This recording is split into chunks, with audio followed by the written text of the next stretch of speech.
প্রিয় শিক্ষার্থীরা, তোমাদের নবম দশম শ্রেণীর গ্রুপ সাবজেক্টের বিষয়গুলো এম ক্লাসেস 9-10 এই চ্যানেলটিতে প্রকাশ করা হবে।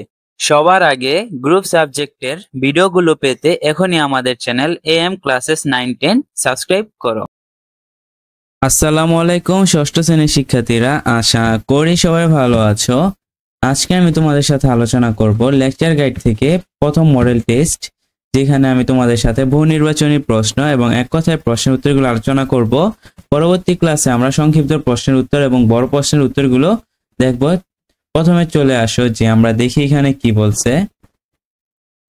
এখানে বলা হয়েছে যে প্রথম প্রশ্নটি হচ্ছে, দেখি আমরা,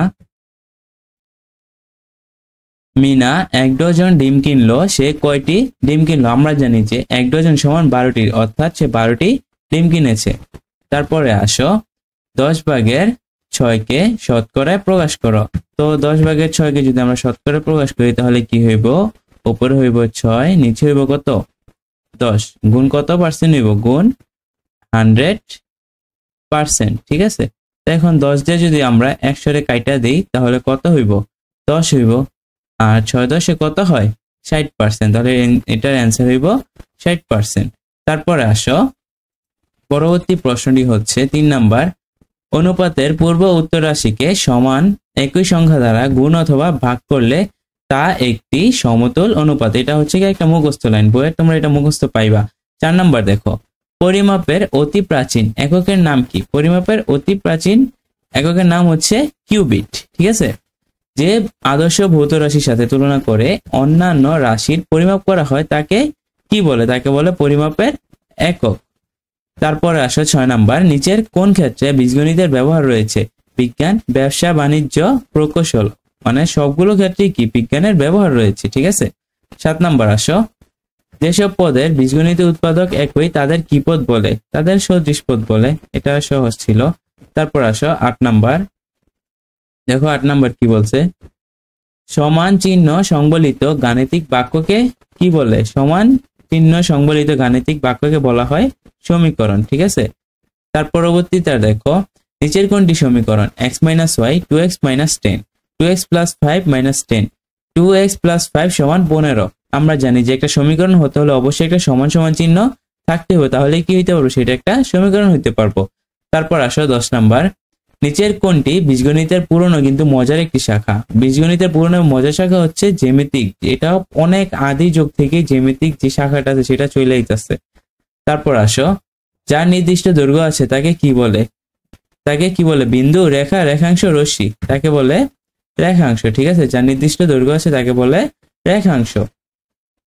তারপর আসো, বইয়ের কয়টি বাহু? তোমাদের বইয়ে তোমরা বাহুগুলা গণনা করে দেখবা যে বইয়ের 12টি বাহু আছে। তারপর রনির উচ্চতা 4.5 ফুট, পরিসংখ্যানের ক্ষেত্রে 4.5 কে তুমি কি বলবে? পরিসংখ্যানের ক্ষেত্রে 4.5 কে বলা হবে উপাত্ত। তারপর দেখো, টেলির মোট সংখ্যাকে তুমি কি বলবে? টেলির মোট সংখ্যাকে আমি অবশ্যই একটা গণনা সংখ্যা বলবো। 2 5 7 8 10 7। উপাত্তগুলো প্রচুর কত? দেখো এখানে প্রত্যেকটা সংখ্যা একবার আছে, কিন্তু 7 সংখ্যাটি আছে 2 বার, তাহলে 7 হচ্ছে কি প্রচুরক। তারপর আসো এক কথায় উত্তর। এক কথা উত্তরগুলো আমরা সমাধান করি। দেখো যে এক কথা উত্তরের প্রথমে কি বলছে? একটি বর্গক্ষেত্রের বাহুর দৈর্ঘ্য দ্বিগুণ বৃদ্ধি করলে এর ক্ষেত্রফল কত গুণ বৃদ্ধি পাবে? তো একটা বর্গক্ষেত্রের বাহু, আমরা জানি যে বর্গক্ষেত্রের বাহু 4টা, তো 4টারে আমরা যদি দ্বিগুণ বৃদ্ধি করি তো 4 দুগুণে কত হইব? 8, অর্থাৎ 8 গুণ। ঠিক আছে, তাহলে কত গুণ হইব? 8 গুণ।